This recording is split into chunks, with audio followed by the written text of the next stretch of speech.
Virgo, Virgo, Virgo. This month, your whole heart and soul is thinking about balancing relationships, but it's also quite a lucky month for you. By the end of the month, you're delving into your power and healing the past. But let's start at the beginning. Mercury, your ruler, is moving into your position of relationships. This isn't just relationships with other people, of course, it's relationship with yourself. And you find yourself having conversations about how to find more balance and beauty in your life. You're opening up to compromising, you're opening up to communicating in a way that really understands other people and you want to be understood. And that energy is filtering all through the month.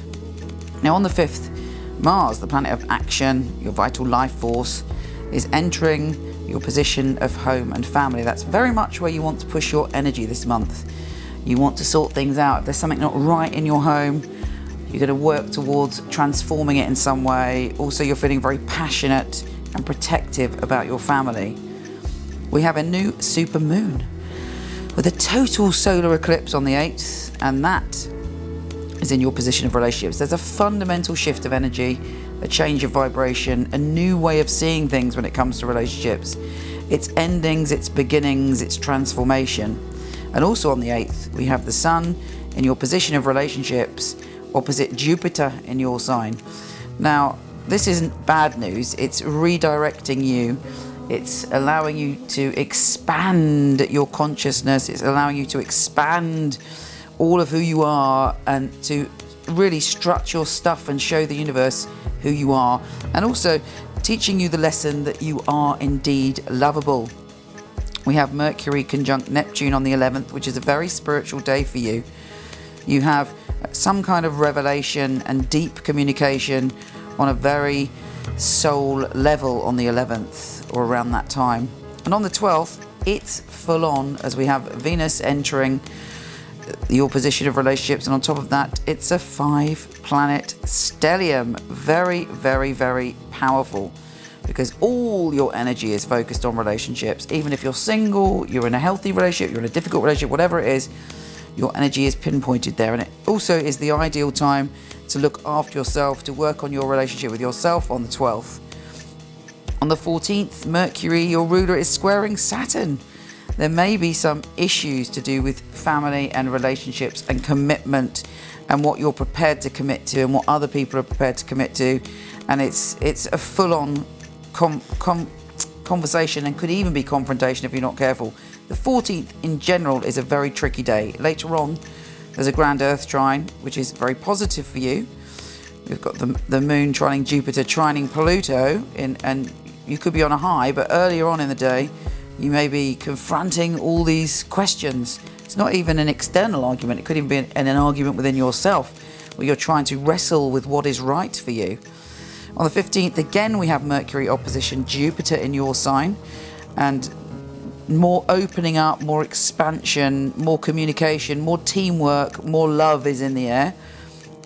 And on the 16th, we have Pluto, the Lord of Transformation, trining Jupiter in your sign. That is one hell of a powerful day. And something extraordinary should happen around that time. And something is revealed and something shifts. Maybe even something shifts from, the beginning of this lifetime. A pattern is able to be transformed that you never thought you'd get through. Very, very powerful. On the 20th, the energy starts to change and you're entering a period where you're looking towards stepping into your power and you're looking towards dealing with some of your intense emotions. On the 20th also, though, Venus is conjunct Neptune.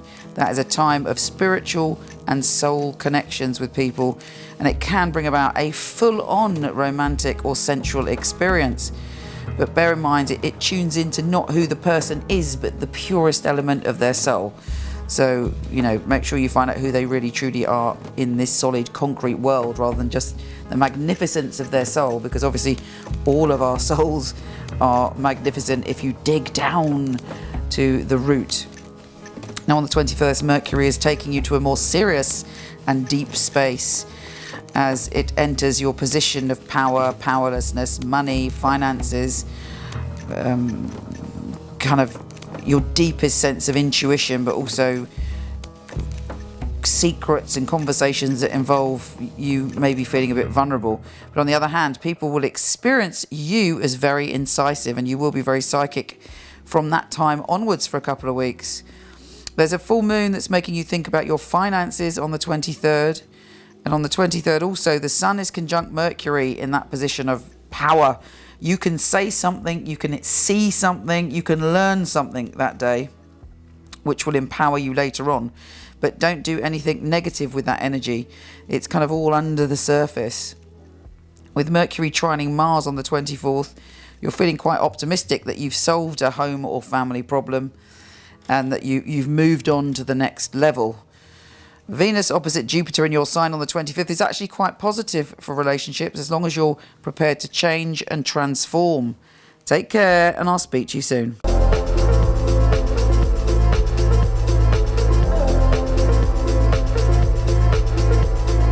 If you like this, please come to my website where there's thousands of articles from psychic to soulmate and lots of free tarot readings, www.michelleknight.com. And for all the written astrology of this month, week, or even day, go to horoscope.co.uk. Take care.